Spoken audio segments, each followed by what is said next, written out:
There's a video doing the rounds at the moment on social media, and it really is quite foul. It purports to show a Nigerian child being urinated on by two white men and a white woman. And it's accompanied in the social media. I've just received a message today by a reference to the ugliness of the Franks. This is the filth of France, the ugliest scandal of the 21st century, the inhuman and shocking scene of two men and a woman urinating on an African child in one of the French villages, and the child completely stripped of clothes, lying face down on the ground, while numbers of Frenchmen who, as long as their country has shocked the world with the sophistication of their civilization, they have been watching this obscene, dirty, and abnormal act without any sign of interference from any of them. This happened after the Malian state expelled the French ambassador, while the French arrested a Malian in a French village and urinated on him in public. Africa must wake up, and the Arabs and Muslims must wake up to see the true ugly face of France. Right, well, yes, I mean, it's absolutely abhorrent. And of course, we have to recognize that France is still a very significant colonial power with colonial territory in Africa even today. We often think of the UK as being this great colonial power, but the UK has got rid of almost all its colonies. I think the Falklands is the only one left.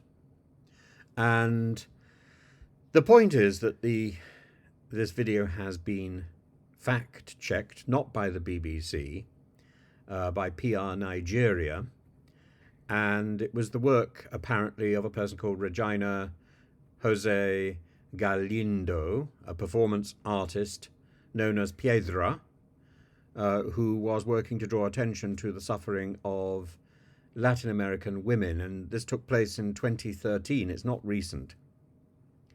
And the artist, Jose Galindo, walked into an audience, positioned her body, completely covered in black coal, into a petrified fetal position on the ground. Every 10 minutes or so, a male-bodied audience member would approach Galindo, unbutton their pants, and proceed to pee on her as she remained deathly still. The obvious nonchalant attitude and ease with which these male-bodied actors could defile the artist's body parallels the widespread antipathy regarding the safety and care of women's bodies. So as a performance art, this was making a very valid and very bold statement, but it's not quite the statement which is appearing in social media at the moment.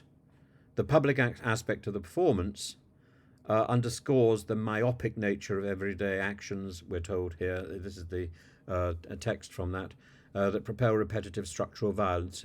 In presenting her body as an insignificant piedra, which is Spanish for stone, Galindo suggests a quality of disposability. She equates the female body to a stone in its vulnerability to violent enactments. More specifically, her work comments on the violence that's particularly prevalent in Galindo's homeland of Guatemala, and addresses the exploitation of the female workers of Brazil's colossal coal mining industry. So this is actually about coal mining in Latin America, and it's about the misogyny in Latin America. It's about the vulnerable and the powerful. The video, which is appearing online and social media, has been repurposed to be about Africa, and actually it has very little to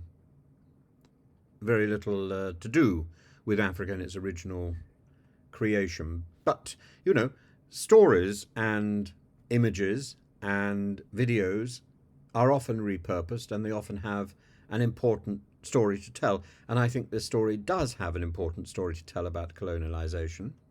It's just not what it was originally doing. And I think it's important to establish that very clearly. So if you see this video doing the rounds, I'm afraid it's not quite what it seems.